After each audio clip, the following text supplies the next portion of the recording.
What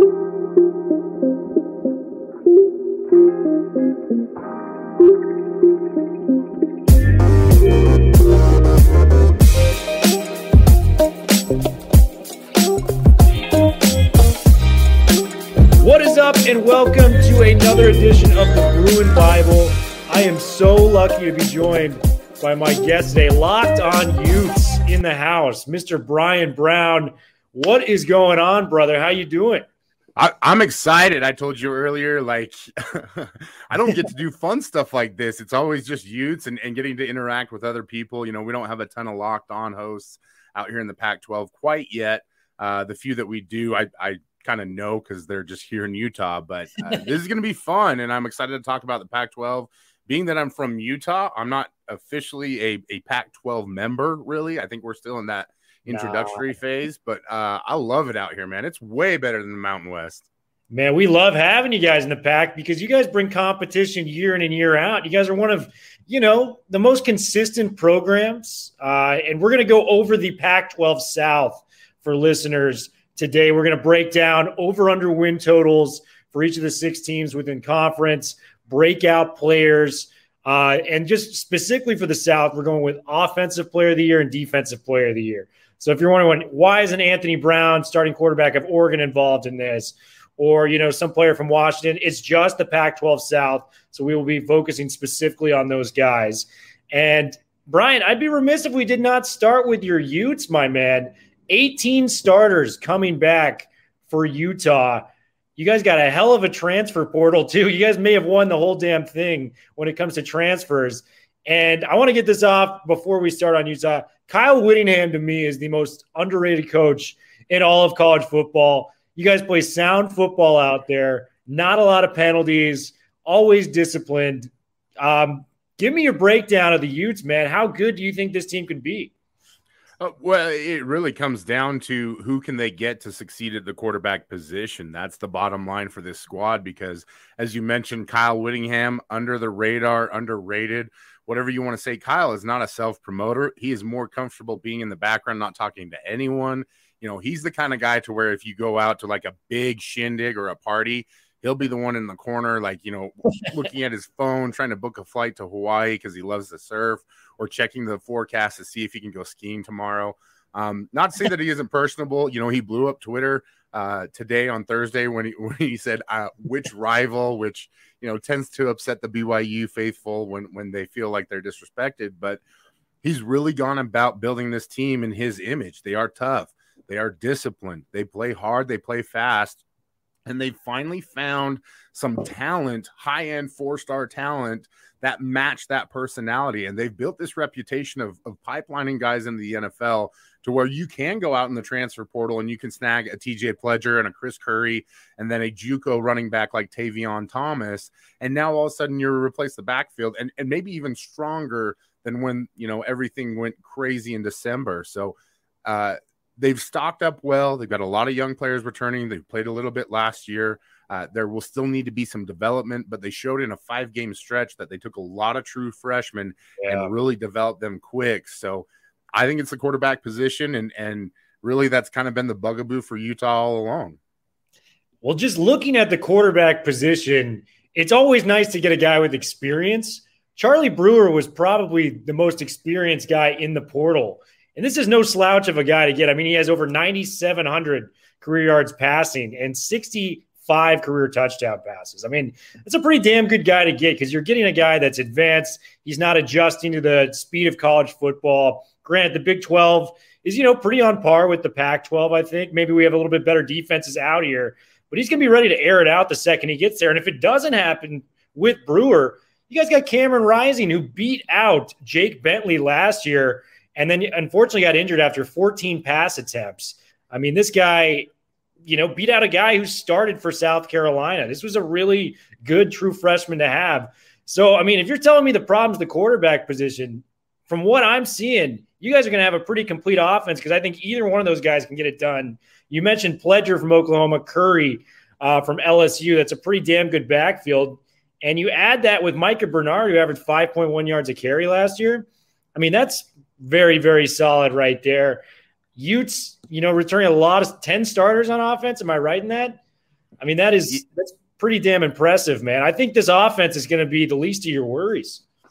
Yeah, they actually lost one wide receiver to the transfer portal to Arizona State, and of course the tragic passing of Ty Jordan, right after Christmas, which just rocked the team. But they've overcome it. They've done exactly what Kyle Whittingham would do. They've taken adversity, they've used it as a positive, and done a great job of memorializing him, but also building the program, to continue the legacy that he began at Utah. This team is designed the way that Kyle Whittingham wants it. They've got a experienced quarterback. Like I like to joke that Mike Leach doesn't want to really coach quarterbacks. He just wants one to show up. Well, I think Mike and Kyle have been talking a little too much as their friends, and Mike's got Kyle convinced that he should do the same thing. That's what they went and got with Charlie Brewer. And, Cameron Rising stepped into that game against USC. It was the first game that Utah had played all year. That USC defense was fired up. They'd already played 2 games. He struggled a little bit early on, had some nerves, but that doesn't mean that he's not capable of actually going in and running the offense. I prefer Rising. I think Whittingham prefers Charlie Brewer. I think we joke that Andy Ludwig will be the first one to buy a NIL version of a Charlie Brewer jersey for the Utes. But, he's the perfect fit. And really, it's been an all-in process for Utah to get to this point. I think they always felt that 2021 was the year where they could really compete and attack after losing Tyler Huntley and Zach Moss in 2019. So they are primed and ready to go. You've built some depth through the portal, like you mentioned, to manage injuries. So they have as good a shot as anybody. But the Pac-12 South, I like to call it the Mad Max Fury Road this season because it's going to be mayhem. There's a lot of good teams in this conference. Dude, there's a lot of teams I could see, and call me if I'm biased with UCLA, but they're also returning. I think it's 19 of 22 starters. Thompson Robinson, I think, has a ceiling where it's like he can either be one of the best quarterbacks in the country, or he's going to be just middle of the pack to the bottom, given his skill set and what we've seen from him in just certain flashes. SC's going to be there. I think depending on what goes down with Arizona State and those allegations, like they can be incredibly competitive. And we're going to get to all those teams. But we're a big fan of over-unders here on the Bruin Bible. And specifically with the offense, Pac-12 is a very offensive-based conference. Do you think they could have a top 4 offense given some of the transfers they've got, given the line that's coming back, given they've got the 10 out of 11 starters coming back? Do you think this could be a top 3 offense within the Pac-12? Over-under. It's an interesting question. I think it's probably under, just because Kyle Whittingham's not out there to win with offense. He loves to win with defense. They're going to do just enough, but this team is built to run the football. That's the bottom line. And I think it's built well to throw the ball efficiently. In fact, Kyle Whittingham, showcasing his newly found analytic love, said that if the passing efficiency for the Utes is over 150 this year, then they'll be fine. And I agree with that. They do not turn the ball over. In fact, if you're looking at the teams in the Pac-12 that have been consistently successful, it's Washington, Stanford, Utah. We've seen USC and Oregon kind of bump up and down. Yep. And they're all teams that ball control. They're teams that run the ball well, and they're teams that play good defense. And you're starting to see that even with Mario Cristobal at Oregon, where they want to run the ball and they want to play great defense. I think even Chip Kelly is on board with that, but they do it in a really exciting way. It's just, I don't know that they're going to be a potent offense, especially when you've got like Jonathan Smith and some of the others that really are offensive wizards. But I think they will be able to do enough to get the job done, but I'm still going to go with over or under. Okay. So not a top 3 offense. You say they are defensive based. It's a perfect segue into the defense. The defense looks pretty sharp as well. Devin Lloyd was a finalist for the Butkus Award last year. He's coming back in the linebacking unit. Nefi Sewell looked great. And then the guy in the secondary that really stood out to me, Clark Phillips, made some big plays, deflected a couple of passes, had that 36-yard pick 6 against Washington State. You've got guys there, and it's Whittingham's calling card, as you were saying. They're a defensive-based team. Kind of give me what you're thinking about the defense rolling into 2021. It's about finding some spot replacements and depth. I think that's the biggest thing. They lost a starting safety last year in Nate Ritchie to a LDS church mission, which is not a usual thing in college football. But Ritchie was also a very young prospect. there were a few things that he was prone to that he just hadn't quite refined. And they do have some guys that are experienced guys in the program that could step in and fill that position. I think you're spot on with Clark Phillips. He was a massive get when they won him in recruiting, beating out Ohio State, sneaking under the radar. He didn't even have him in their top 5 or his top 3 originally, but on the very last minute switched over to Utah. But he's shown, why it was a good fit for him. Took his lumps early on, but finished really strong, and people are really excited about him. I'd be remiss if I didn't talk about the guy opposite him in JT Broughton, who is the 100-meter champion, state champion from Oklahoma, and he's really developed as a corner as well. So they have a lot of bodies over there. They will need to find some guys to provide some depth, and they will need to develop a pass rush from somewhere. Mika Tafua most likely to do that. But, he didn't really pop until the very end of the last season, so they'll need to generate that a little bit. And like I said, find a starter at safety. But it's Kyle Whittingham. He's always going to have a good defense. He's going to find a way. Yeah, and you mentioned Broughton here in all Pac-12 honorable mention last year.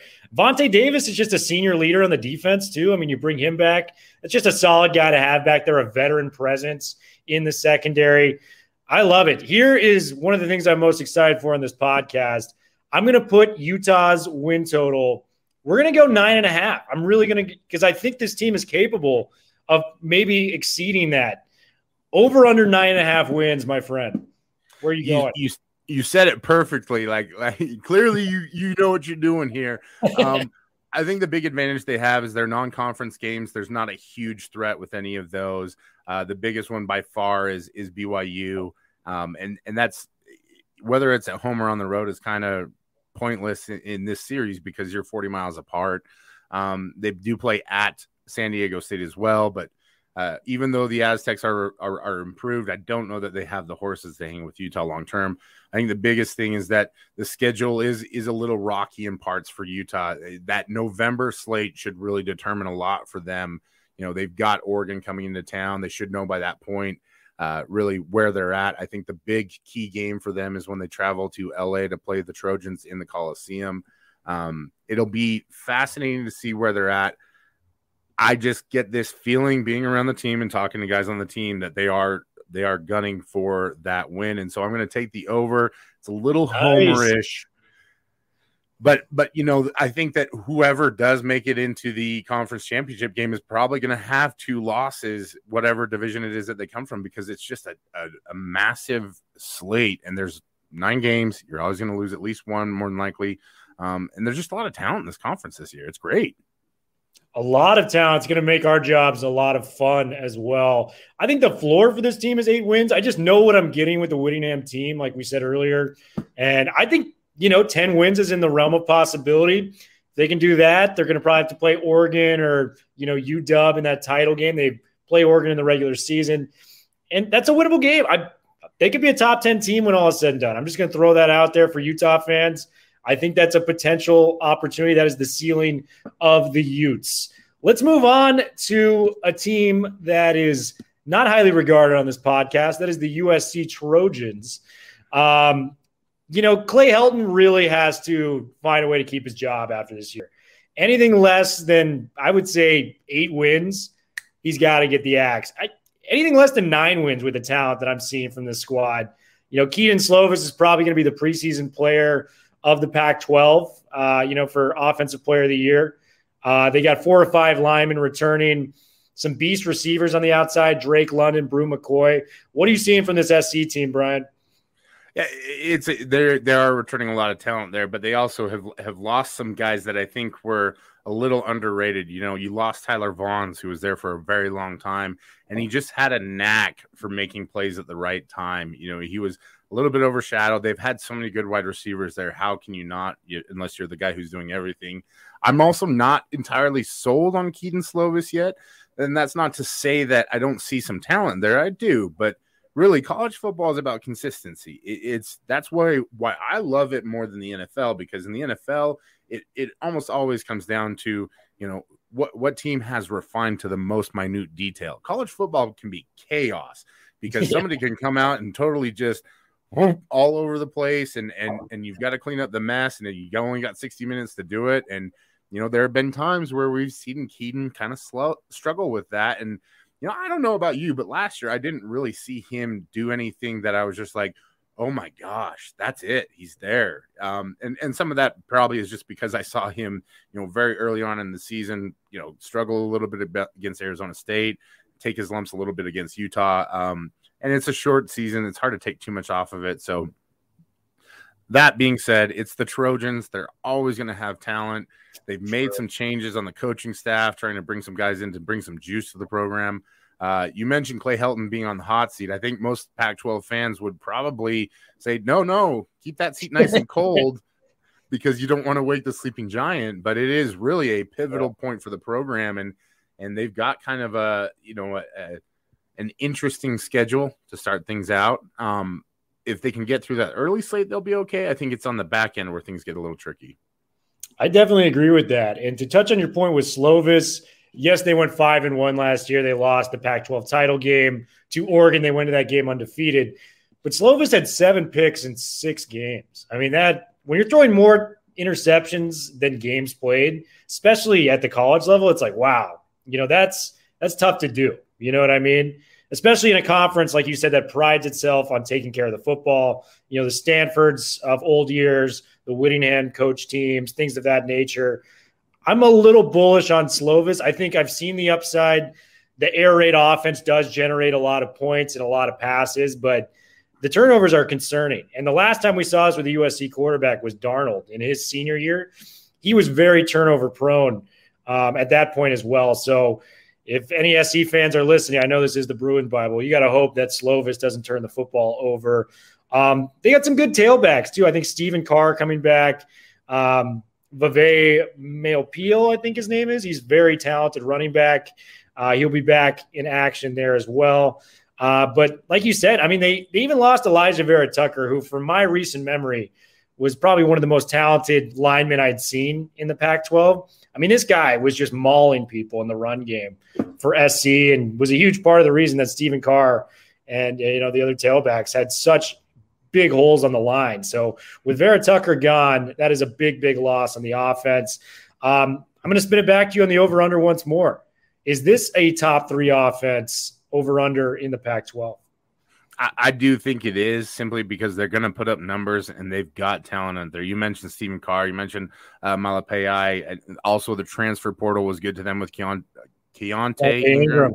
Yeah, and you put on top of that, like, I want to be a quarterback because I want to throw to Drake London. Like, I'm just going to throw it out there. Like, that's the kind of target that I want to throw to. And I think defensively they've got some real stars over there. Like, we haven't really gotten to it quite yet, but Drake Jackson, 2 Drakes, 1 team, that's impressive. We'll just go ahead and throw it out there for USC. But I do think that the offense can put up the numbers to be a top 3 offense. Now, is that going to win them all the games that they need to win? That's going to be the part that I'll be curious about. Yeah, touching on the Drakes, they're only missing the one from Canada, my guy out in Toronto.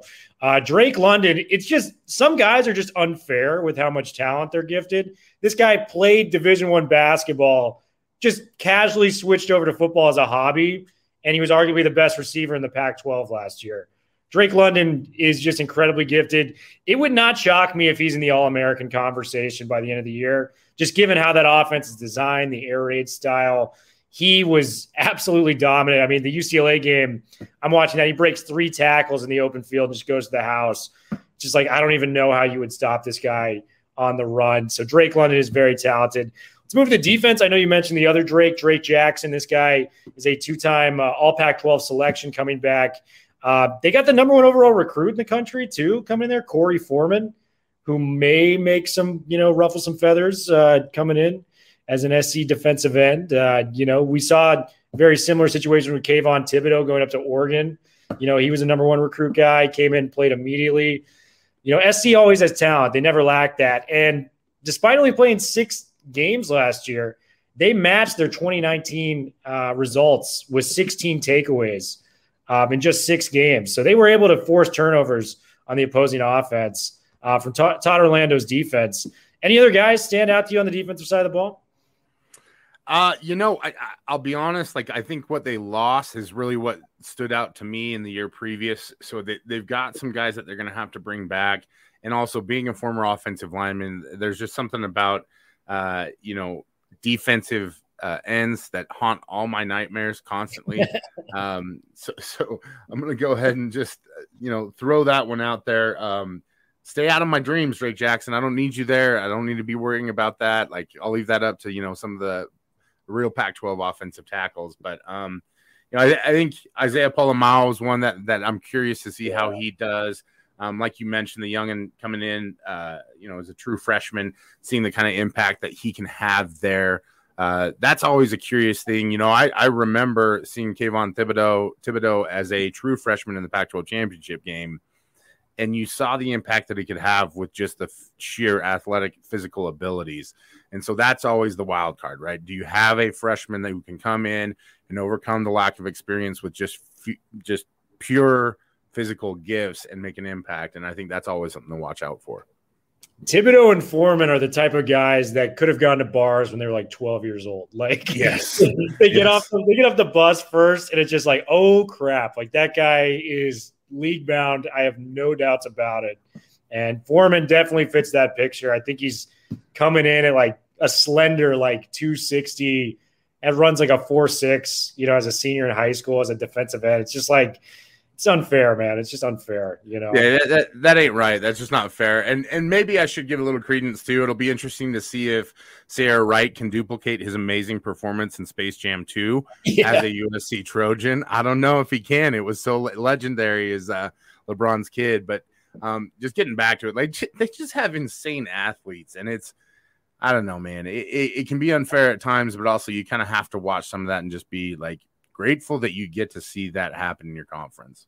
Totally. It's, they are the hated team. I think they just had the most prestige, and, if you're not rooting for them, you're against them type of thing. But it's always fun to play SC, just knowing the caliber that they have. And if you do have a chance to beat them, that's such a great thing. You can, tell your program, your fans, things of that nature.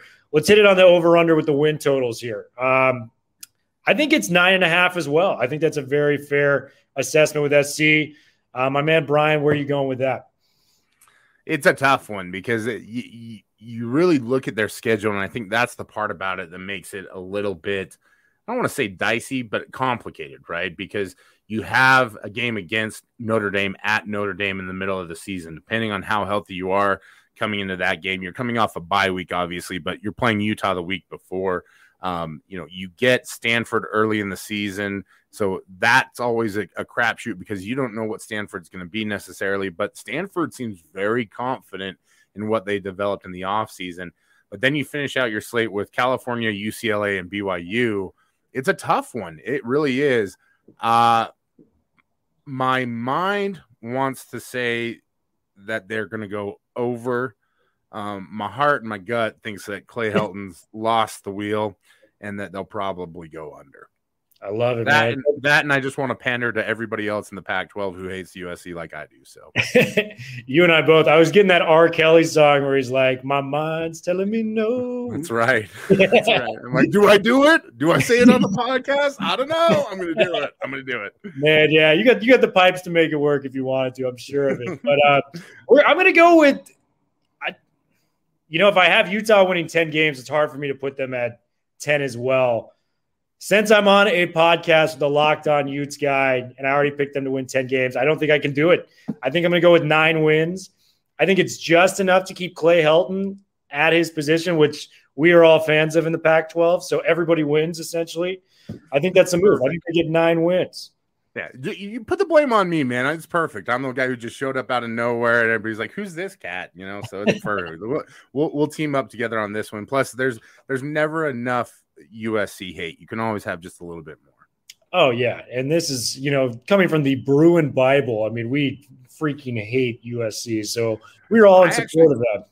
I actually think that this is another year where UCLA could get them. I really do. I feel like if DTR is healthy and everything like that, like. Could be it. I like the Bruins this year. I'm crazy, but I like them. Let's take it to the Bruins. Let's just do that right now. This is a Bruin-based podcast. Might as well, right? Might as well, man. I mean, we wouldn't be doing our jobs if we weren't. 19 of 22 starters returning, all 5 offensive linemen. Dorian Thompson-Robinson coming back, and anyone who listens to this podcast knows I have an absolute football man crush on Greg Dulcich, the tight end we have, because he reminds me, I'm a 49ers fan. He reminds me of George Kittle so much, and he wears 85. He blocks like a champion. He runs routes. He's outrunning DBs. You get him in the open field. He doesn't avoid contact. He goes right at you. I mean, this guy had 167 yards receiving against SC in that game. Best player on the field, bar none. This is a guy who I think could win the Mackey Award at some point. And then you get two running backs in Bryan Brown and Zach Charbonnet, who, like, you know, Charbonnet was the bell cow for Michigan his freshman year. I mean, that's a really good transfer to get. And Bryan Brown, I mean, this guy probably would have been drafted last year if he left. I mean, he averaged over 6 yards a carry at the running back position. You insert Chip Kelly, who, granted, has not had success at UCLA, but I also feel like he doesn't have a roster like he does this year. Give me your take on UCLA, man. I know I'm being a homer right now, but I want to hear the outsider's perspective.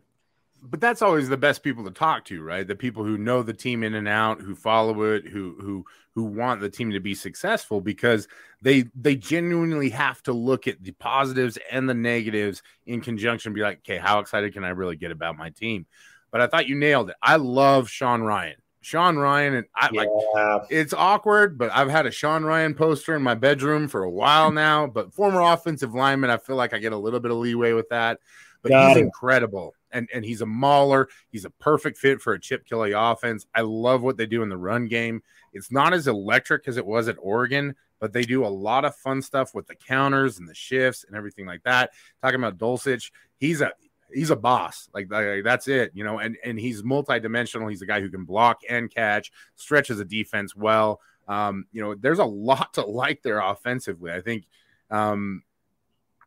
big running backs that fit into Chip's system, backs that can get downhill. And once they get downhill and get in the secondary, they can really cause some damage and cause some explosive plays. That's the big part about college football, is you have to have those 15-yard plus gains. These are young players. They don't have the kind of mentality that NFL guys do, where they can give up a big play and bounce back and be a goldfish, like Ted Lasso likes to say, right? Oh. Sorry, I have to interject. Ted Lasso is like my favorite show right now. If you're not watching it and loving it, like I drop little Ted Lasso bits in all my shows and everything like that. I've been obsessed since last year. But yeah, that's really what UCLA I think has to be, is they have to be goldfish as well. They have to forget what's happened in the past, right? This is a new team with a lot of talent, a lot of potential, a lot of ability. I think DTR is primed to really have a breakout year. I'm a fan of his as well. You know, I've kind of followed him ever since he was at Bishop Gorman. But I think, you know, if he stays healthy, if the offense stays on track, if he can really buy into what Chip's trying to get him to do, you know, he has so much potential to make plays, to manage plays, you know, like use that potential when you need to, not just when you want to. And then they could be a really explosive offense. And I think that's really what makes them dangerous in the Pac-12 South, is how do you stop that offense? Yeah, I mean, you nailed it, man. Sean Ryan, I think you could make an argument, maybe Jackson Kirkland out in UW, but this guy might be the best tackle in the class. He's a future NFL player. I think he's going to be, if he continues his path and he's balling out again this year, I think he's a top 3-round NFL selection. I think that's not even a controversial take, given that he was a 2-year starter immediately in the Pac-12. This will be his 3rd year in a row. He's a junior. He can come out as an underclassman. So I'm a huge Sean Ryan guy. Alec Anderson, the other bookend tackle, has been great too. Keep an eye out for him at right tackle. But DTR is the guy. I think he was always a guy that was a quarterback trying to learn the position, because he was a wide receiver at Bishop Gorman until he converted to the spot. Last year, you finally saw kind of a jump with him. It's like, oh, this guy's actually understanding the position. This could be scary for the rest of the conference. First time he completed over 60% of his passes, 12 touchdowns, 4 picks. And, I mean, his ability to just run the football, too. I mean, this guy ran for over 300 yards, 5 touchdowns, too. I mean, you incorporate that in with this team, it's pretty outstanding. And I think UCLA, let's do the top 3 offense again. Is this a top 3 offense in the Pac-12? I actually say yes on this one.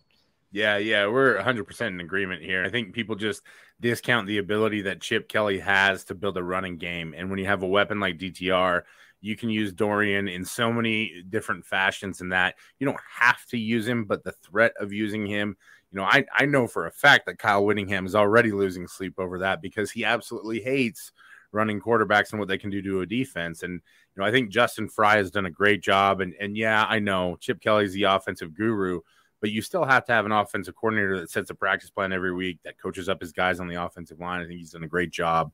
I think they're just going to continue to evolve. Kyle Phillips is a guy that, sneaky good player, slot guy, can do a lot of different things. And I'm one of those people that thinks that you have to have interchangeable players. And that's Kyle Phillips emulates that to a T, where he can do a lot of different things. He can create some matchups. And really, that's where Chip and his staff are brilliant, is creating those matchups. So, yeah, I think this is going to be a top 3 offense without a doubt.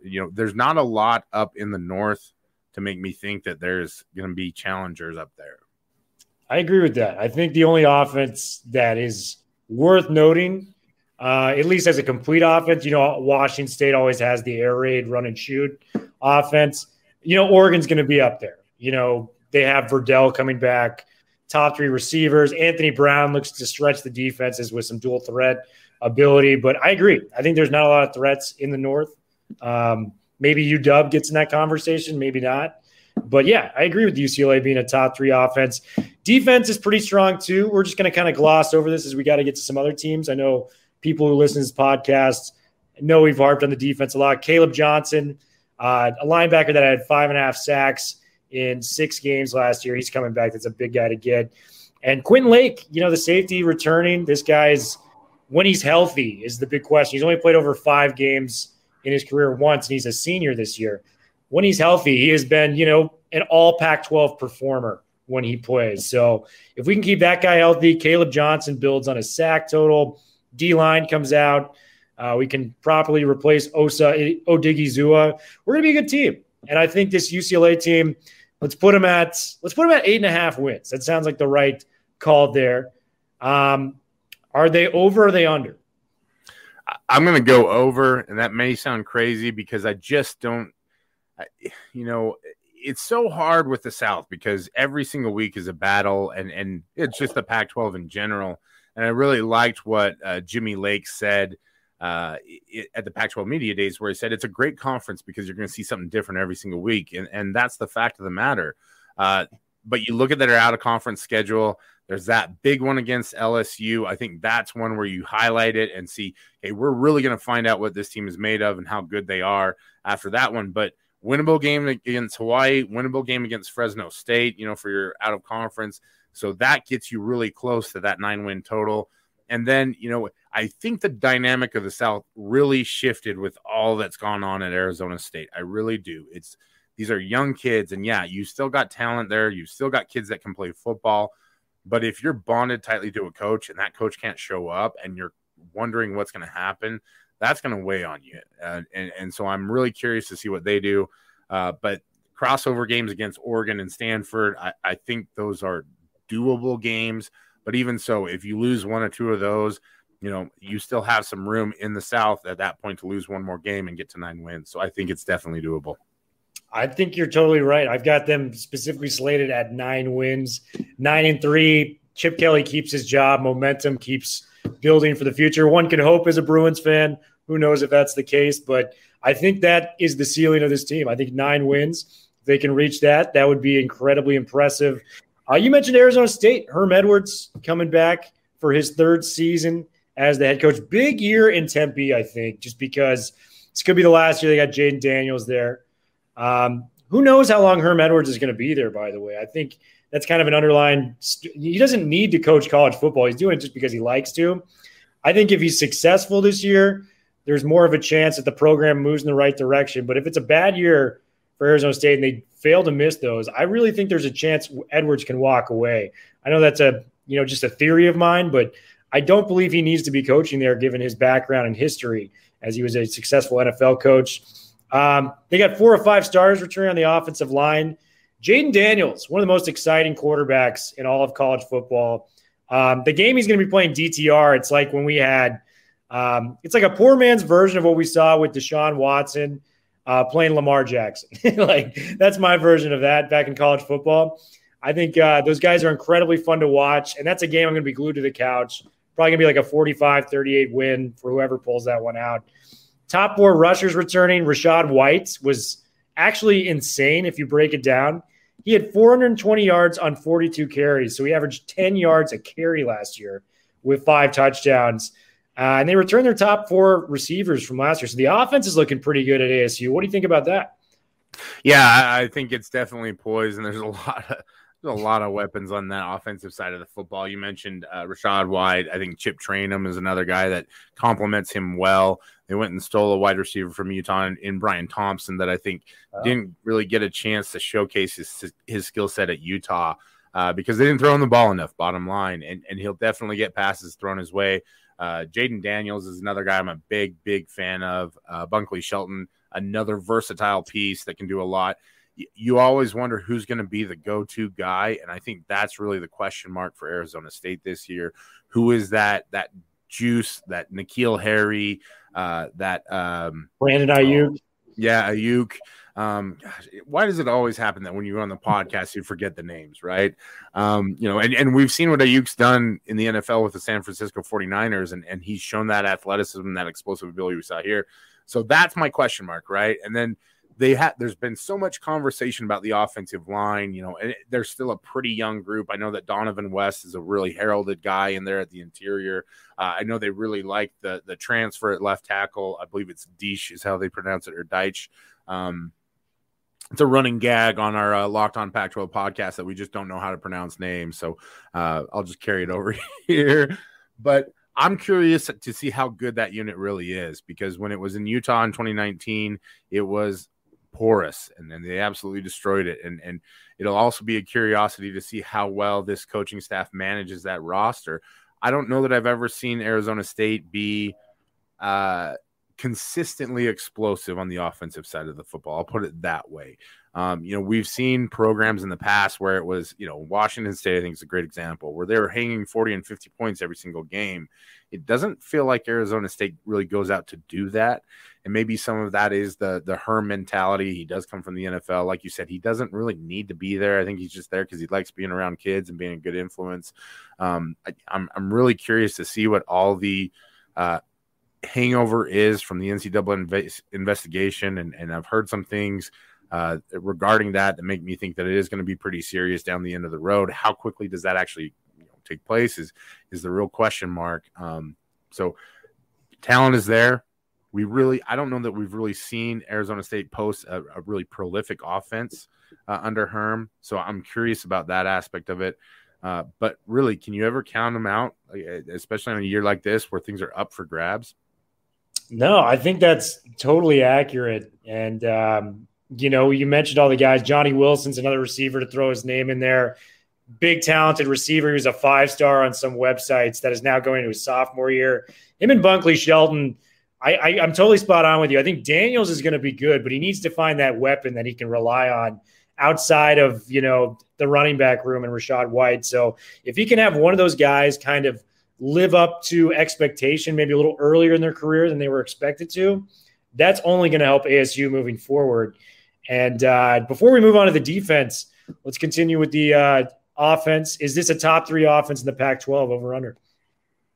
I'm going to say under, just because I have concerns that will Jaden Daniels stay healthy throughout an entire season. He's still not gained weight, and he's incredibly slight. Now, he's been durable, but how long can he stay durable for, really?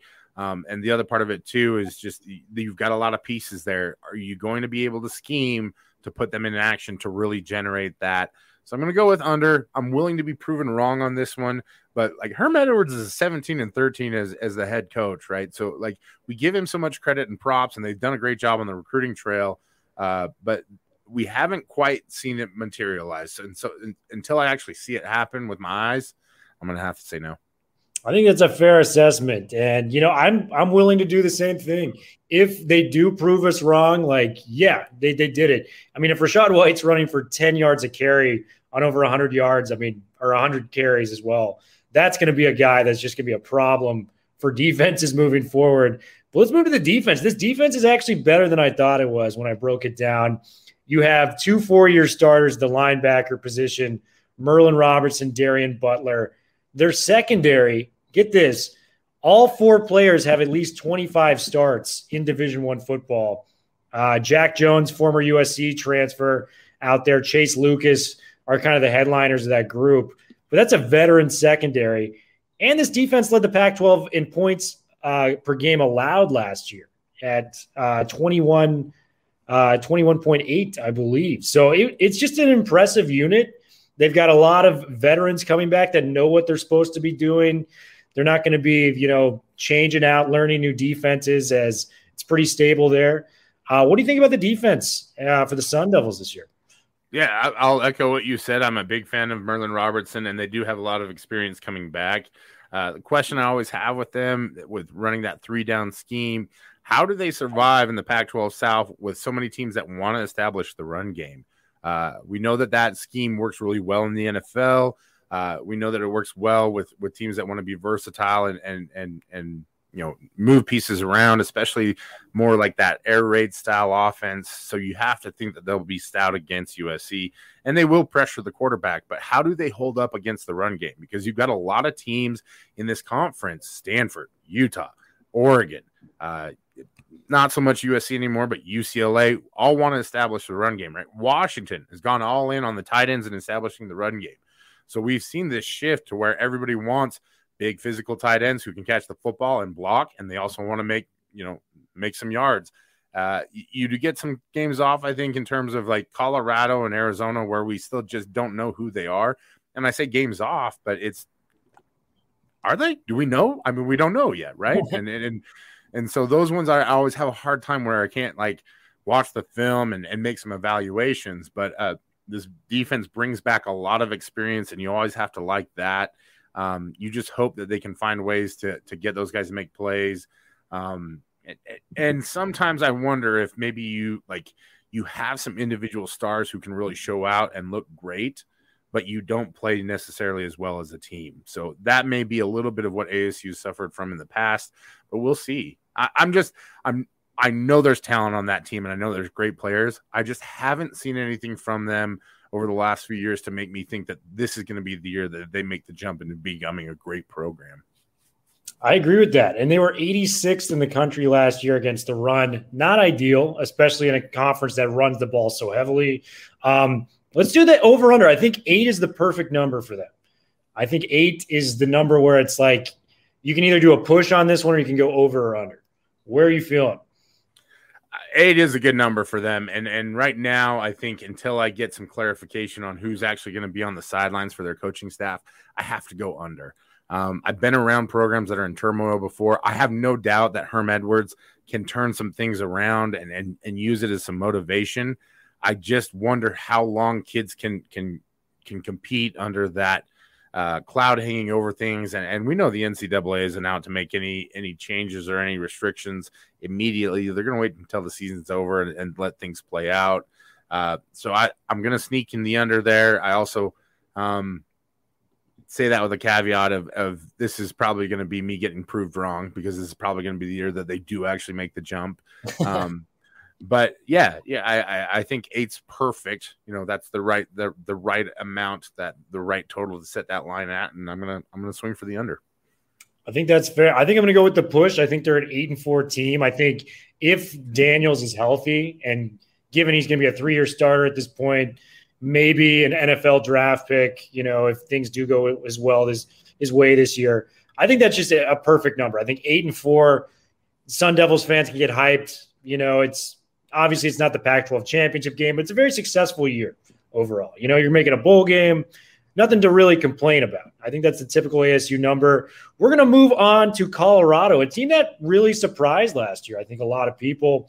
Karl Dorrell, in his first year as the head coach of Colorado, went 4-2, winning his first 4 games. They lost the last 2. But there's a lot of reasons to be excited here. They get the returning Pac-12 player of the year in Jarek Broussard. This guy nearly got 1,000 yards in 6 games. I mean, this dude was incredibly impressive.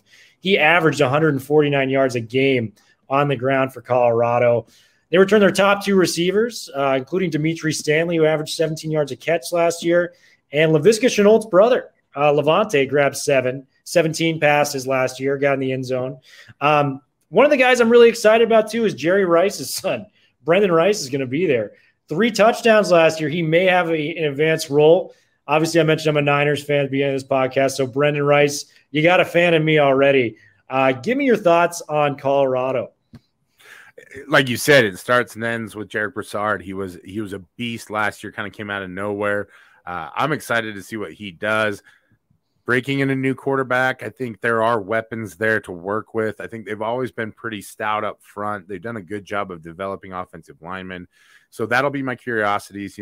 I like Brendan Rice too. Like, I grew up a Niners fan, grew up in the Bay Area. So Jerry Rice holds a special place in my heart. And I think, I saw some things last year to where he can make some serious plays. Like, he's got some juice to him. He might have a little bit more wiggle than the old man did. I don't know that he's quite the technician or the athlete, but I saw him make some of Utah's guys miss last year and do some good things. So I'm excited about that for sure. I just think there's a lot of question marks with his offense. I love Nate Landman. I hope he comes back and has a healthy season for Colorado. He's a massive difference maker there in the middle. And they've done really well, I think, in the transfer portal. They've gone out and gotten some good guys to plug some holes. Antonio Alfano is one that they lost, and that's a big loss, I think. But they've managed to do a pretty decent job of filling those things in. It'll be interesting to see how some of those transfers work out. I think they've done a pretty good job of trying to build some depth and done a pretty good job on the recruiting trail. So this year is almost kind of a free season, though, because we still don't really know what they are. And last year was such a weird year anyways. Absolutely. And I think Nate Landman, as you mentioned, former first-team All-Pac-12 selection twice, tore his Achilles last year, is now back in the lineup. So I'm rooting for Nate. It's good to have him back out in the field. The other guy, Carson Wells. I mean, this guy led the Pac-12 in tackles per loss per game. He averaged 2.7 a game last year. Those are, 2 of the best linebackers in the conference. Might be the best linebacking group in all of the Pac-12. So that'll be fun to watch. I got the over-under win total at 5.5. Where do you think that ranks with Colorado? I mean, I don't know if you're out there in Vegas or something like that, because you're setting these perfectly right where they should be every single time. I don't think they go over. And my biggest thing is they're just bringing too much new talent into the equation. And while Broussard is a tremendous player, he's not going to sneak up on anybody this year. Everybody knows he's coming. And unless you see some real evolution on the offensive side of the ball, we talked about Brendan Rice. He's very talented player. I don't know that he's a game breaker necessarily to where he can be the sole focus of defenses. And maybe that's just my naivete. I know that they went out and got a tight end in the transfer portal. I don't know how good he is either. And I don't know if a tight end's enough to really make an offense great. But the big thing for me is what do we see from the quarterback? I believe it's JT Strout that's going to be starting for them, if I'm not mistaken. Yeah, I've got that too. I think Brendan Lewis is also competing for the starting job out there. So you got kind of the starting quarterback room open with Sam Neuer transferring to Oregon State. So that'll be a fun matchup to watch out in Colorado. I'm going to go with 5 wins, so I'm just going to take the under. I don't think they're a bad team, but just given how talented this Pac-12 is, specifically the South, these are teams that are all going to be playing. I just think it's unrealistic for them to expect more than 5 wins this year. And I think 5 wins is actually a win for this program, right? Because you hired a new head coach in the middle of a pandemic, essentially. He had to scramble on the fly. I heard an interview with him that he didn't even meet his entire team until like August, which is insane in the world of college football. So for them to do all that on the fly and play as well as they did last year, I think it really speaks to Carl Durrell, his ability. But, 5 wins, that's a pretty good year for this program as they're still in that transition phase. And that's something that you can build on going into next season as well. Anything more than that, anything more than 5 wins, Durrell is going to be maybe looking for another job very soon out of Colorado. And to quote the opposite of one of my favorite Ted Lasso quotes, football is not life if you're playing for the University of Arizona. This is going to be a tough year in Tucson. 3-9 last year, or no, 0-5 last year, I should say. Sorry, 0-5. Not a lot coming back. Jed Fish coming back, the former OC for UCLA.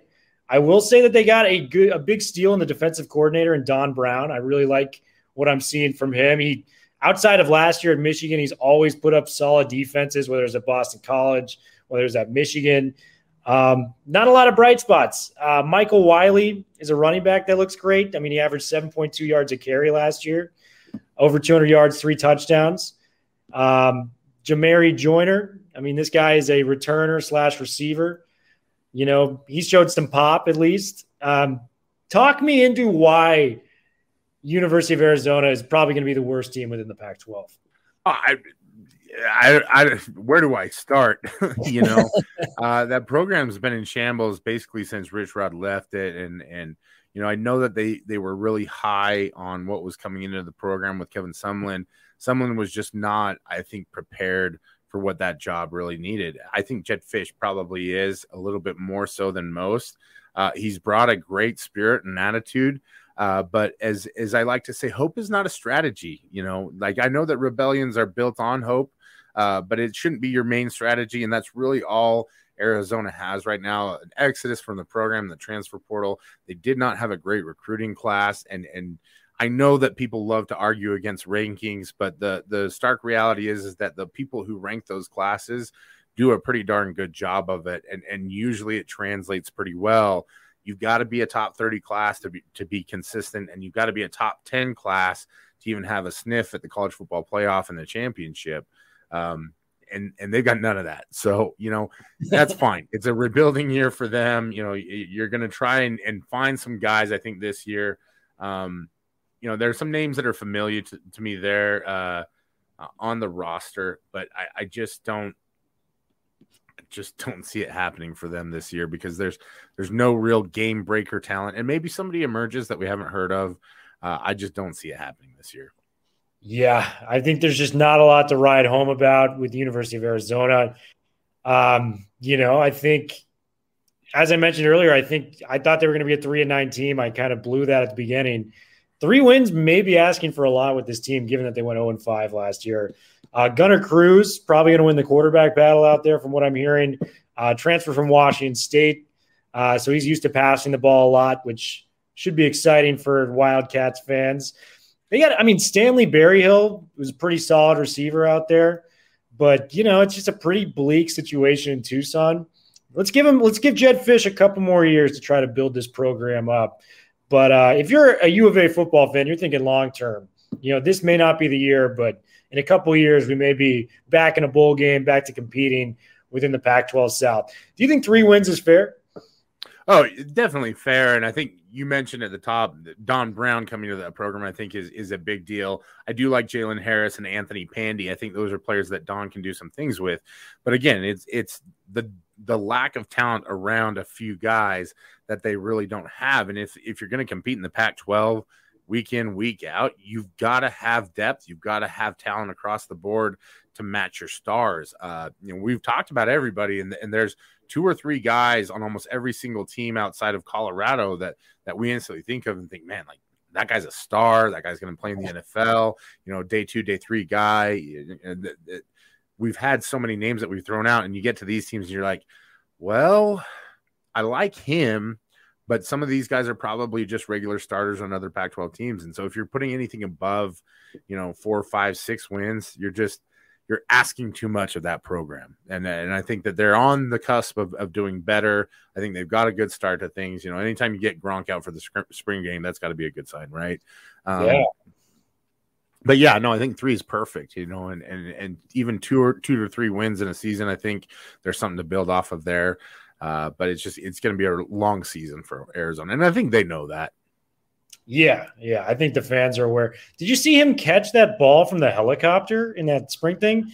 That was so damn cool. Like, they got to find a way to spark the program. I mean, you just got to get Gronkowski catching balls from a helicopter 300 feet in the air.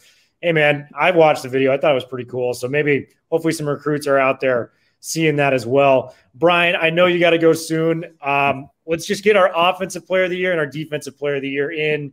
And by the way, dude, you've been an awesome guest, so I'll let you start off. Who do you got as offensive player of the year in the Pac-12 South?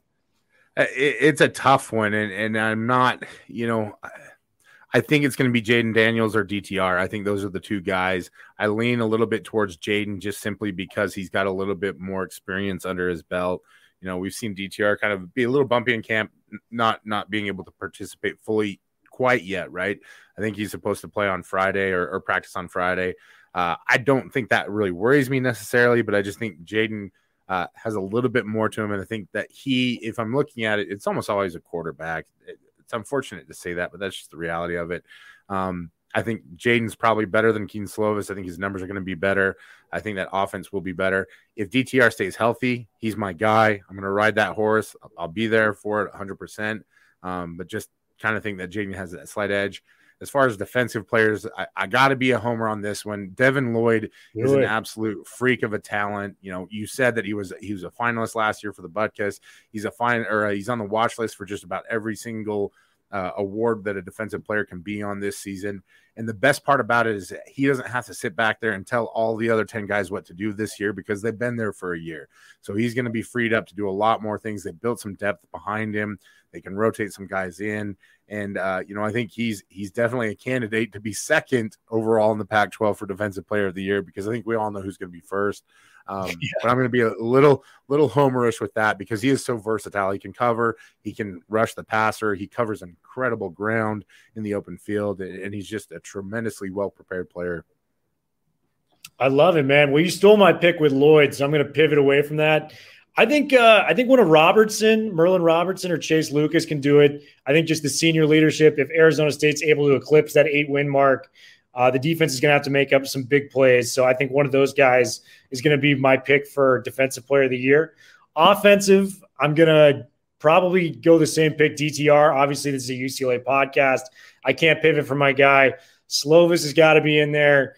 And Jaden Daniels. If Jaden Daniels is able to put together, I think this could be a potential big year for all those dudes. Bryan, dude, you are the absolute man. Thank you so much for coming on, brother. Hey, it's a blast. I love talking about the Pac-12. I love doing it in this kind of a format. I think Twitter is terrible for good conversations about football. This is a lot more fun. And really, I am a Utah fan and I cover the Utes for a podcast, but I really love watching football out here. I believe that this is the best conference in the country as far as entertainment value goes. I'm not going to try and argue that we're better than the SEC when it comes to actual players. But it's an absolute blast. And it's been a joy to be with you tonight, man. Anytime I get to meet a fellow Ted Lasso fan, that's a great day. Dude, you couldn't have said it any better. If you find yourself in Southern California, come hit me up. Let's grab a beer together. Signing off. Bruin Bible, episode 6, Bryan Brown. Lights out.